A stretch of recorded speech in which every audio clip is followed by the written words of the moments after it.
What's going on, knuckleheads? This is our Joshua Greer versus Mike Plania post-fight reaction discussion. A really fun evening of fights tonight, courtesy of Top Rank on ESPN. In case you guys missed it, definitely start tuning in Tuesdays and Thursdays to ESPN. Top Rank, is putting together some pretty fun boxing events. Boxing has been back since last week. Today's main event was Mike Plania versus Joshua Greer. You might recognize Joshua Greer. He's the guy that comes to the fights with the nighty-night pillow. A very exciting personality, a good fighter. And Mike Plania was a challenge, and he was a good fighter in his own right as well. And a lot of people felt, including myself, that Joshua Greer was going to win this fight. A lot of these fights were, had a mixed bag of sort of expectations, right? For instance, you had Santillan taking on DeMarco today, where they kind of felt like DeMarco was a little bit further on in his career, wasn't going to maybe put up the fight that he did. That ended up being a very close fight. I think the same thing happened with Plania. I mean, people probably thought he was a pretty good fighter, but didn't think that he was so good he was going to beat Joshua Greer, who was, really surging recently. And, Joshua Greer, he showed the heart of a fighter today, man. He showed the heart of a lion. You can't really say anything about Joshua Greer, but he just didn't, he didn't figure it out until I think it was too late. And I'm referring to his strategy in order to beat Michael Plania, right? He didn't figure it out until it was too late. He figured out the strategy to beat Michael Plania was to press him. And again, he didn't figure out that strategy till it was too late. So he now falls to 22-2. And what happened in this fight was basically Michael Plania, man, coming out to Las Vegas representing for General Santos City, Philippines. If that sounds familiar, that's because that's where Manny Pacquiao is from, right? So, he came out, represented for the Philippines. And one thing that I really noticed about him was his explosive and very fast hands. He had what looked to be like his power hand at the front, which was his left hand. So, I mean, he might have been one of these guys that fights with their power hand in the front. He was fighting conventional he was fighting orthodox. That left hand, man, was a whip. And Andre Ward was even talking about it in the podcast, saying that things got a mind of its own. And he was just letting that left hook fly. And 2 times in this fight, in the first round and in the 6th round, he caught Joshua Greer slipping and dropped him. And the first one looked like it hurt. The second one looked like it really hurt. Greer's legs kind of buckled underneath him and kind of gave him a little bit of a whiplash there. And, I was just very surprised. I was very surprised at the hand speed and the explosive power displayed by Michael Plania. It's not something I expected the guy. It's not something that I remembered from his previous fights. Maybe I wasn't paying attention to him all that closely.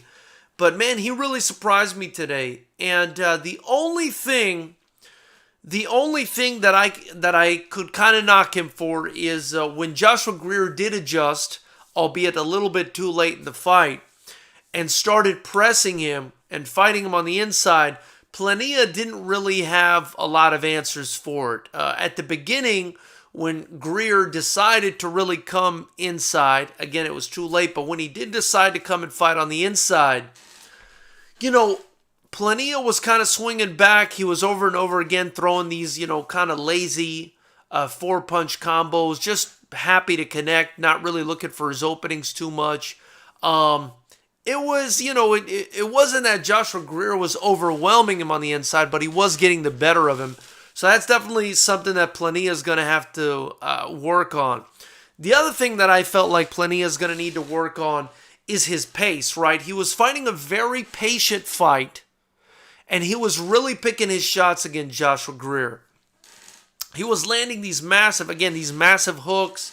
He was throwing very hard punches, typically one at a time. Once in a while, he was letting a 2, 3, 4 punch combo fly. But for the most part, he was just standing in front of Greer, very patient, looking for a spot to throw an extremely hard punch. And that's what he was doing the majority of the night, And I just felt like, from the very beginning, at that pace, the way to beat a guy like that is to press him, to press him, and to use volume.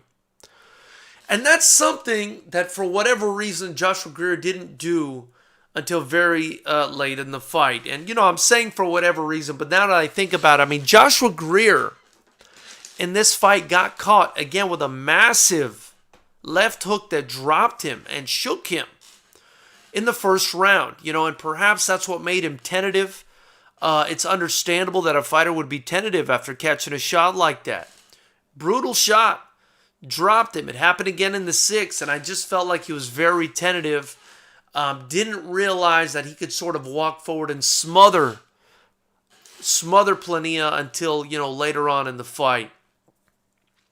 So that's what I saw there. That's what I saw there. We did have a night of some exciting fights. There was the Sakianshvili fight, which was also exciting. I'm not even sure I'm saying his name right. He's the one that took on Isaiah Jones.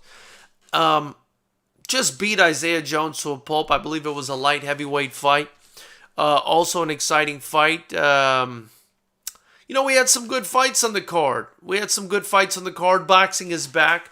This was much better than last week's card. That's something I want to say. This was a lot better than last week's card. I was not impressed at all by last week's cards, especially the one on Tuesday. It was not very exciting. Not very exciting at all. Today was a lot better, and the Plania fight, had some serious it had some serious implications. Because Greer was apparently, a number one contender, I guess, in the WBO, one of the ranking bodies. And for Plania, Magic Mike Plania, to go in there and beat him was just not great. Not great for him. So yeah, we had, and I'm gonna try to say it. I believe it's Sakianshvili. He dominated Isaiah Jones today. Perez won. Hector Perez beat Juan Torres in a heavyweight bout, and it was very clean win for Hector Perez, who was a superior boxer, moving up from the cruiserweight division.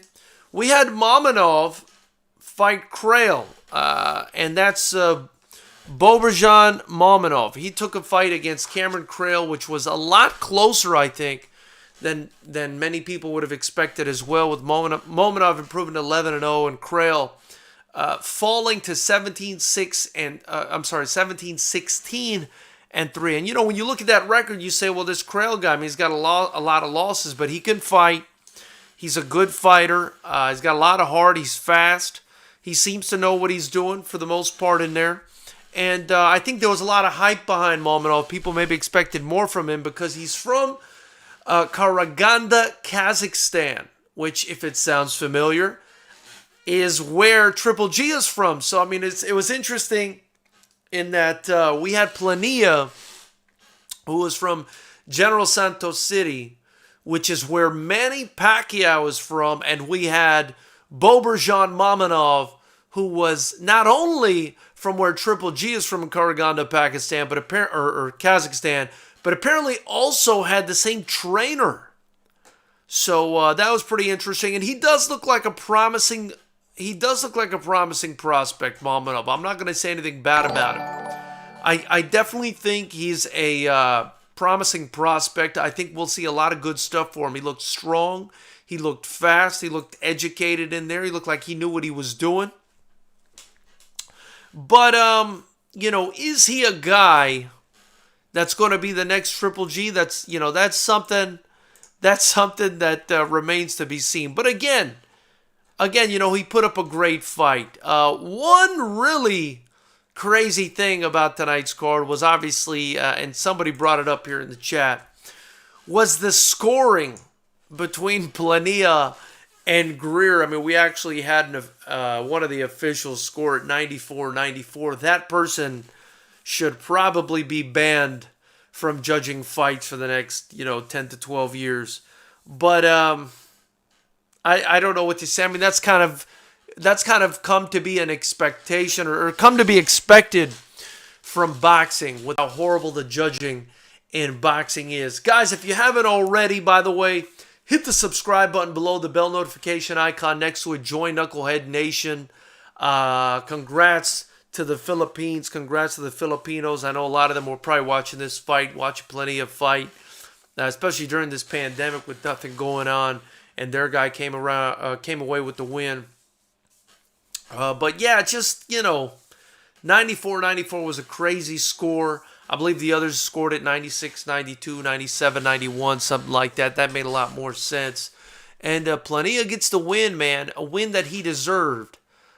Now, if the fight were to happen again, considering the fact that Greer discovered sort of the antidote for Plania's style by smothering him and pressuring him, would we have the same result? I'm not sure. I'm not sure if we'd have the same result if the fight happened again.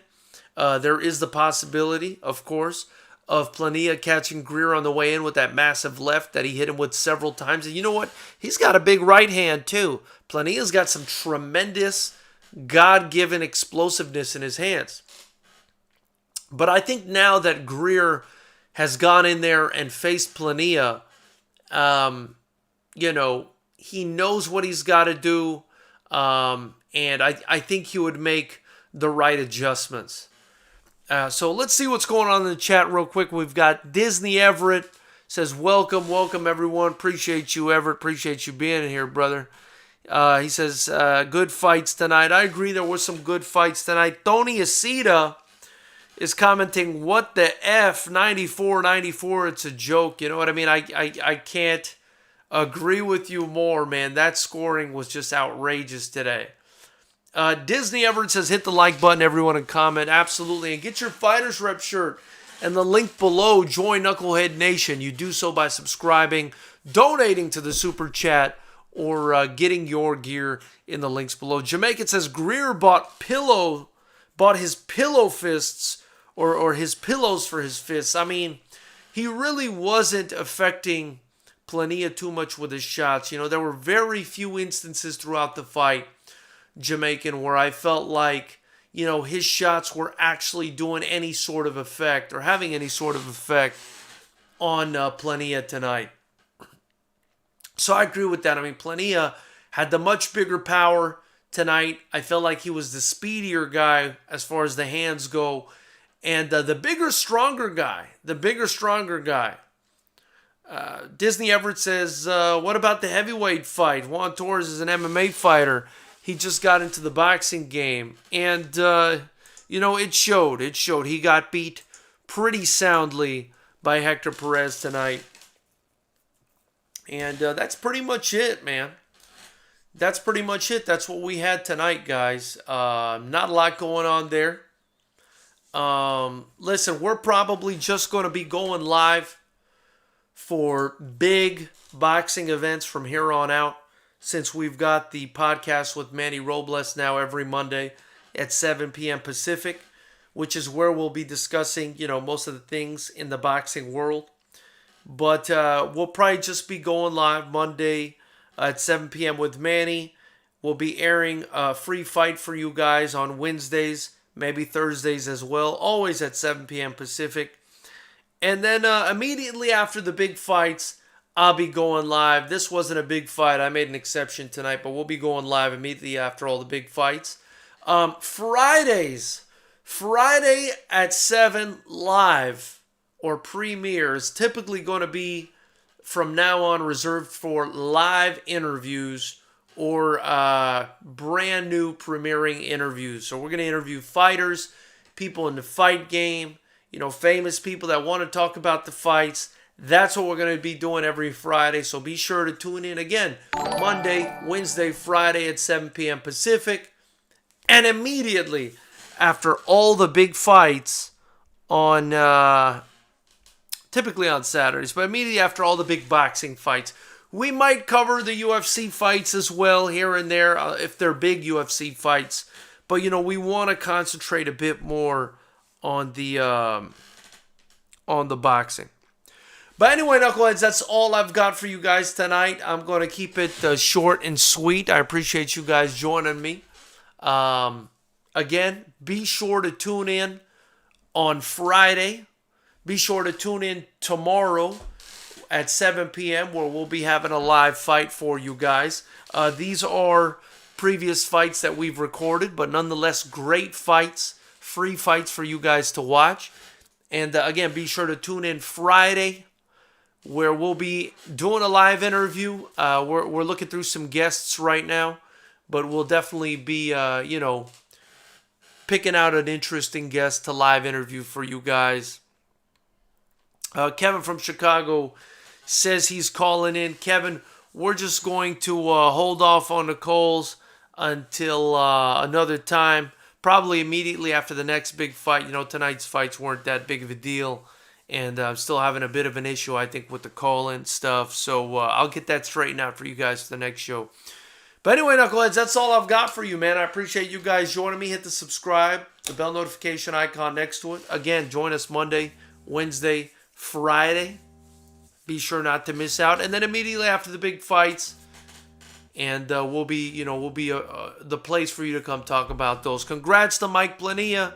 Congrats to the Philippines. Big shout out to the Philippines. Congrats on your man.